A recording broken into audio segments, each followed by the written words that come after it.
যুদ্ধবিরতি না, দীর্ঘমেয়াদী শান্তি চুক্তি চায় রাশিয়া। রাশিয়ার উপ পররাষ্ট্রমন্ত্রী সের্গেই রিয়াবকভ জানান, মস্কো ইউক্রেন নিয়ে এমন একটি চুক্তি চাইছে যা সময়ের পরীক্ষায় টিকে থাকবে। যুদ্ধবিরতি চায় না, যা শেষ হওয়ার পরপরই আবারও দ্রুত লড়াই শুরু হয়ে যাবে। গুয়ানাজুয়াতোর প্রসিকিউটর অফিস রোববার জানায়, স্থানীয় সময় শনিবার রাতে রাস্তায় গুলি চালিয়ে 5 নারী ও 3 পুরুষকে হত্যা করা হয়েছে, তবে নিহতদের পরিচয় এখনো প্রকাশ করা হয়নি। গুয়ানাজুয়াতো একটি সমৃদ্ধ শিল্প এবং পর্যটন কেন্দ্র।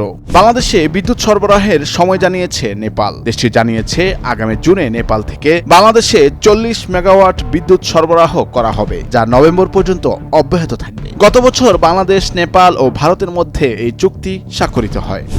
1971 সালের পর চলতি বছরই প্রথমবারের মতো পাকিস্তান থেকে সরাসরি পণ্য আমদানি শুরু করেছে বাংলাদেশ।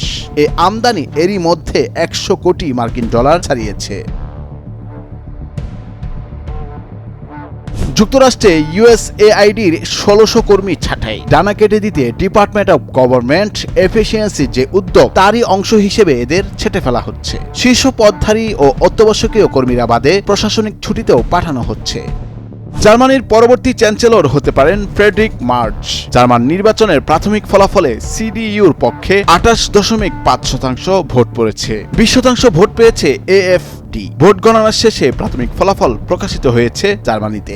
মুসলিমদের উপর গণহত্যা চালানোয় ঘটনার ক্ষমা চেয়েছেন দক্ষিণ পূর্ব এশিয়ার দেশ থাইল্যান্ডের সাবেক প্রধানমন্ত্রী থাকসিন সিনাওয়াত্রা। দেশটির দক্ষিণাঞ্চলে 2 দশক আগে সেনাবাহিনীর ট্রাকে শ্বাসরোধে বহু মুসলিম বিক্ষোভকারীর মৃত্যুর জন্য ক্ষমা চেয়েছেন তিনি। যুক্তরাষ্ট্রে ফেডারেল সরকারের অন্তত 3টি সংস্থা ইলন মাস্কের নেতৃত্বাধীন ডিপার্টমেন্ট অব গভর্নমেন্ট এফিসিয়েন্সির পাঠানো ইমেইলের জবাব না দিতে কর্মীদের পরামর্শ দিয়েছে। ওই ইমেইলের জবাব না দিলে তা পদত্যাগ হিসেবে বিবেচিত হবে বলে বলা হয়েছে। এ ব্যাপারে তিনি বলেন, 1 দশক ধরে ইউক্রেনের প্রেসিডেন্ট থাকাটা তার স্বপ্ন নয়। এই পদ তিনি ছেড়ে দিবেন যদি তা ইউক্রেনে শান্তি বয়ে আনে। ন্যাটোতে তার দেশকে সদস্যপদ দেয়া হলে এর বিনিময়ে প্রেসিডেন্ট পদ ছেড়ে দিবেন জেলেনস্কি।